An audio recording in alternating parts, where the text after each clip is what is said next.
And good morning, everybody. Just a very brief overview of who IMRG are. We're the industry body for internet retail, so I believe that we can actually answer some of those questions as to what people using broadband for.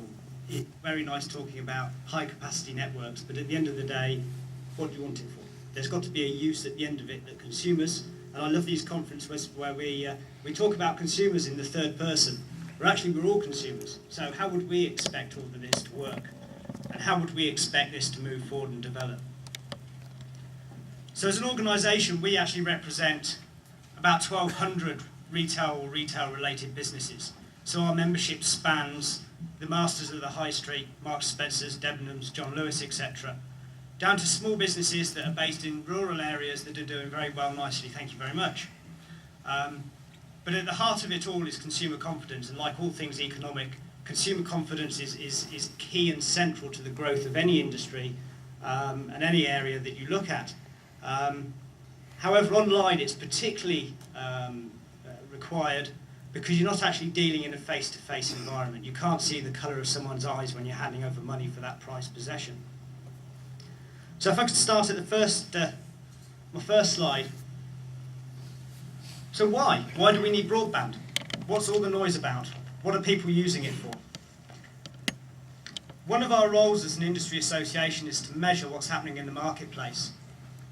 And we've been doing so for 10 years. We get raw sales data from retailers who enable us to see what's happening in the market, who's buying what, and what the trends are.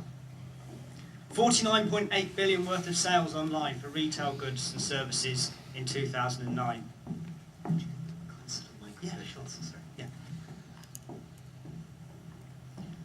So what this is showing us that we've got 13% year-on-year increase, which was fantastic because we were still in the grips of a recession. But bear in mind that this is the first recession that online has traded through. Yes, we had a bit of a bubble and a bit of a wobble on the tracks in 99, 2000. However, what we're seeing now is that in the last 18 months or so, we were all getting carried away in the industry about all the wonderful things that you could do online, and actually losing sight of the core benefits of online trade, which was choice, value and convenience. That's what online was really built for. That was what online could really deliver. Now obviously, in the early days, 56k dial-up was the main limiting factor to the growth of the online industry. And as broadband's come through, we've started to see, particularly in the fashion area, where there's much more of a touch-feel argument for consumers, we're starting to see real rich media content come through, which enables consumers to have some of that virtual experience, look at the detail, look at decent product descriptions, watch video of catwalk shows, for example. So it's much more about the theatre of retail is coming back again. But that's actually based on the basis that we can have good, solid, quality connections for consumers to view and for retailers to provide these services. However, retailers still need to build their websites based on the lowest common denominator, which is still 56k dial-up, which is why you'll go to a website and you'll see some fairly vanilla product descriptions and images. But they're providing the opportunity now to interact with those and to zoom in, to download those videos. However, I think the scope of what people are doing online is also changing rapidly. So we're not just talking about maybe sending a few emails now and again, maybe swapping a few stories online, a little bit of blogging. But actually now people are searching much more. So over 50% of the population are now buying products online. Over 50% of the population are now searching for information online. And interestingly, you go to and speak to Google, one of the most common searches is based on the URL. People are actually putting the website address into a Google search box rather than in the URL box at the top of Internet Explorer. So I think there's a starting realisation from consumers now that there's a world of information out there. All they need to do is go out and find it. And I think the lesson for us as an industry and as a community is that is an international audience that we as businesses can go to. So bring it into the local context, and some of the figures that we've got here vary differently from some of those that you've already heard. But this was actually produced by a survey of face-to-face interviews with about 1,200 people in these two postcodes. So actually on a national average, broadband access is lower. but there is still a heavy usage. We are still seeing the demand just from the local area for online products and services. Now, for a key message there for business is that for a local rural business, your actual customer catchment area is relatively small. What we're saying with online is that actually you can now trade nationally. And many of our retailers are now trading on an international basis, particularly into Europe. So the potential there for a rural economy is that no longer are you just looking in the neighbourhood in a 5-10 mile radius when your business plan, looking at how many customers you've got. You can now look nationally. You can offer those products and services. And yes, you can compete against some of the big guys of the retail world. There's this wonderful description in the online world of the long tail, often used in search. And basically, you look at the fat end of the tail, and that's where all the big guys are. That's where, on the search terms, for example, everyone's bidding on the big brand names. But actually, as you go further down the tail, you're starting to see more niche searches. You're starting to see the people that have more specific requirements are putting in very specific terms. And actually, that is a very big marketplace for businesses to compete in. And you're not competing directly against the big guys. So there is a lot of potential there. Now, I actually changed the theme of my presentation a little bit. I was somewhat delayed coming up yesterday, and I managed to catch a beautiful sunset coming over the moors on the A6 last night. And actually it brought to mind that one of the biggest things you have here as an asset is actually the area that you live in. Now for tourism, that's a very important opportunity. But how many people outside of the north of the country, for example, would actually know what you've got to offer? Now online you can tell them what you have to offer here. Now that could be a small B&B offering online booking services, that could be a small hotel, that could be a big hotel. But actually you've got an opportunity to market to a much bigger audience.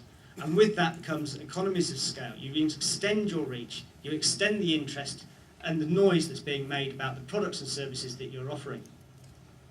But I'd like to come back to one last point, and on consumer confidence. Confidence is key.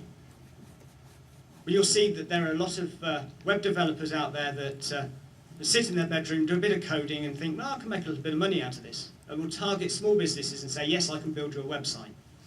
The problem is they don't actually understand exactly what you need as a business. They don't understand the political world that you're sitting in.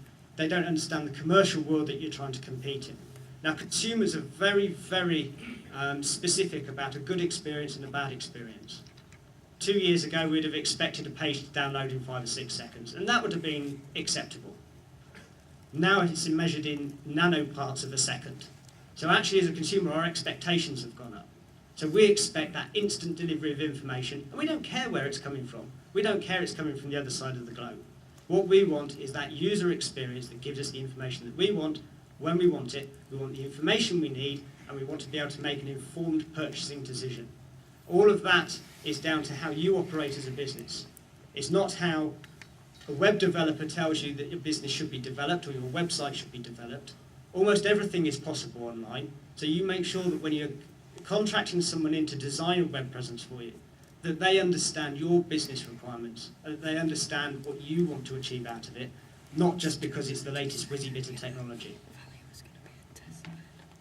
As an organisation, we run Internet Shopping is Safe, which has got over 1,200 retailers registered. And some of them are big brands. Marks and Spencer's have got the ISIS logo on their homepage. Why are they doing this? They've got a lot of brand equity. They've got a lot of sympathetic customers who understand what they are, who they are, what the customer proposition is. However, what we've got now is we've got a new tranche of consumers coming online. They're not particularly technically savvy. We shouldn't expect them to be. It should be like sitting in a car and driving a car. None of us, or very few of us, are engineers.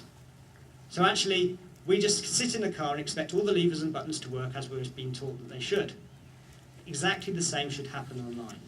So the consumer knows where to go, which buttons to push, how to purchase something. That consumer confidence comes over time. And as the industry's developed, we've actually found that the messages that we were putting out 5 or 6 years ago about safe shopping online, what to look for, what to do, what not to do, where to go for help and assistance, we're having to reiterate those messages now because we're talking to a new audience. And don't be fooled to think that it is just the younger generation that's doing this. it's across the spectrum. The empty nesters. Yes, the young generation do represent a lot of usage online, but actually how much financial power do they have online?